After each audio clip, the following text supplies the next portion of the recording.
అన్నా నమస్తే అన్న. ఇంకా రాలేదు అంటే మాకు ఇన్ఫర్మేషన్ తెలియదు. ఏమైంది అనుకుంటున్నాను. లో కిందికన్నా హైకోర్టు అడ్వకేట్ వినోద్ అన్న నాతో పాటు ఆయన రావడం జరిగింది. ఆయన కూడా న్యాయం చేయడానికి మనకు తోడుగా ఉన్నారు. అసలు ఏం జరిగిందన్న, అసలు అనుకోకుండా జరిగిన పరిణామాలు ఇవన్నీ. అంత ఇదేం కాదు, అనుకోకుండా జరిగిన పరిణామాలు. ఒక మంచి విజయం వాటిల్లినటువంటి సందర్భంలో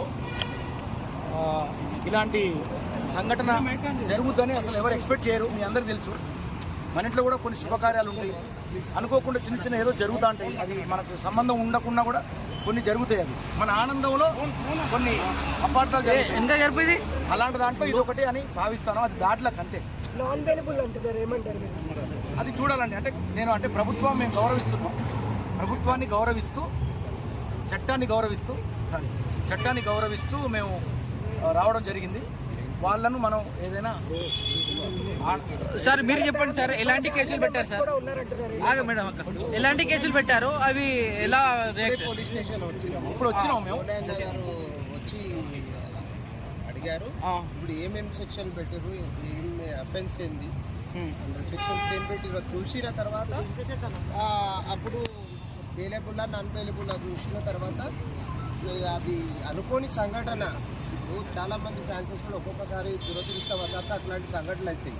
అలాంటివి గోలన్న గారు దగ్గరుండి దీన్ని పరిశీలించేసి ఈ తమ్ముడికి ఒక రైతు బిడ్డగా ఆయనకి ఏం తెలియదు, కొత్తగా వచ్చిండు, ఆయన తెలియకుండా జరిగిన సంఘటన కాబట్టి చట్టాన్ని గౌరవించాలి కాబట్టి ఆయన తీసుకొచ్చిండు.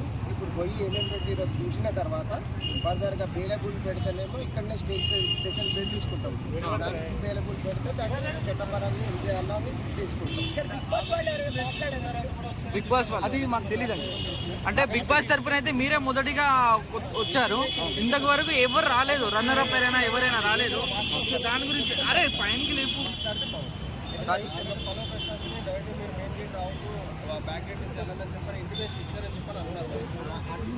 అన్నారని మనం అంటున్నాం, కానీ అది కరెక్టా లేదా అనేది మనకు కూడా తెలియదు. అంటే ఇప్పుడు బ్యాక్ గేట్ నుండి వచ్చిర్రు అనేది అది మనకు తెలియదు, మీకు తెలియదు. అన్నారు అంటారు, అది ఊహాత్మకమైన ప్రతిపాదన. ఇది చట్టాన్ని గౌరవించాలి. ఏదో మిస్టేక్ ఏమైనా కానీ ఆయన ఒక రైతు బిడ్డ ఆయనకి ఏం తెలియదు, వచ్చిండు. ఏదో దురదృష్టవశాత్తు సంఘటన అయింది. చట్టాన్ని గౌరవించాలి, పోలీసులను గౌరవించాలి, రాష్ట్ర ప్రభుత్వాన్ని గౌరవించాలి. అది మానవతా దృక్పథంతో కన్సిడర్ చేయమని చేస్తాము. పల్లవి ప్రశాంత్ గారితో మాట్లాడడం జరిగింది. అరెస్ట్ అయిన తర్వాత ఇప్పుడు వస్తున్నారు, ఆన్ ద వేలో ఉన్నారు. మాట్లాడలేదండి, అన్ని చూడడమే. బాధపడ్డాను అంతే. అంటే ఇంత మంచి ఆనంద ఉత్సవంలో ఇట్లా ఎందుకు జరిగింది, అసలు ఏం జరిగిందో నాకు తెలుస్తలేదు అసలు. ఫస్ట్ నేను కూడా నా కార్లో కూడా వస్తున్నప్పుడు చాలా మంది జనాలు, అంటే ఒక సెలబ్రేషన్ జరిగేటప్పుడు జనాలు గుమిగూడతారు. అందులో రకరకాల వ్యక్తులు ఉంటారు. కొంతమంది వ్యక్తులతో అంతమంది జనాలకు బ్రాండ్ నేమ్ వస్తుంది.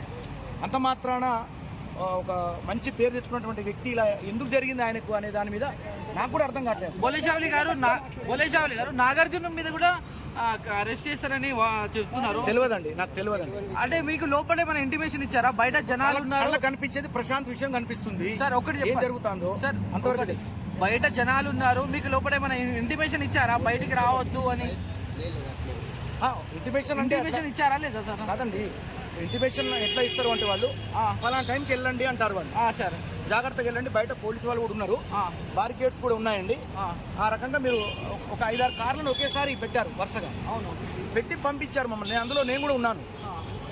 సో జనాలు ఒకేసారి మూకుమడిగా అంటే కావాలని అటాక్ చేసి అంటారా సార్? పబ్లిక్ ఎట్టాగానే వెళ్ళలేవండి, అభిమానంతో వాళ్ళు రకరకాలుగా ఉంటారు కదా. అందులో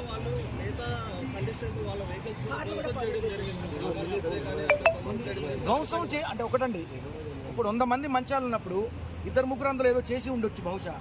కానీ అంత మాత్రాన అది చాలా తీవ్ర స్థాయికి వెళ్ళిపోయింది. ఎందుకంటే ఆర్టీసీ బస్సుల మీద కూడా నాకైతే దాని మీద నాకు అవగాహన లేదు. పల్లవి ప్రశాంత్ బ్లేమ్ చేయడానికి కొంతమంది అల్లాముఖలు చేసినటువంటి ప్రయత్నం అని చెప్తున్నారు. కావచ్చు. సరే ఒకసారి థ్యాంక్స్ సార్, మళ్ళీ మాట్లాడు.